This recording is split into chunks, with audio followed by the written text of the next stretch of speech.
Everyone, আজকে হচ্ছে আমার যে লিকুইড ফার্টিলাইজার আছে অ্যাকুরিয়ামের জন্য, তো সেই সারটা আজকে বানিয়ে দেখাবো। তো এই যে আমি হচ্ছে কিছুটা পরিমাণে কলার খোসা নিয়ে নিয়েছি। আর সবাই হয়তো জানেনি প্লান্টেড অ্যাকুরিয়ামের জন্য পটাশের চাহিদাটা আছে দরকার।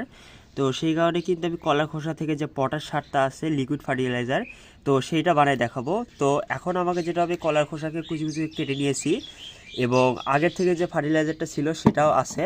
তো এটার ভেতরে পটাশটা মিক্স করে দেব। আর এখন যেটা করতে হবে, এই যে গরম পানি, তো গরম পানির ভেতর হচ্ছে এইগুলোকে ভালোভাবে সুন্দর করে সিদ্ধ করে নিতে হবে।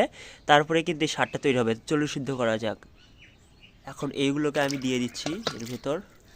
আর এই পানিটার ভেতর এখন হচ্ছে আমার যে এই সারগুলো আছে, আদার যে সারগুলো আছে, ফসফরাস, ডিএপি, তারপর হচ্ছে এই সারগুলো, নাইট্রোজেন, এইগুলো হচ্ছে এটার ভেতর এখন অ্যাড করে তারপর হচ্ছে এখন আপনার প্লান্টেড অ্যাকুরিয়ামে ব্যবহারের জন্য একদমই কিন্তু রেডি।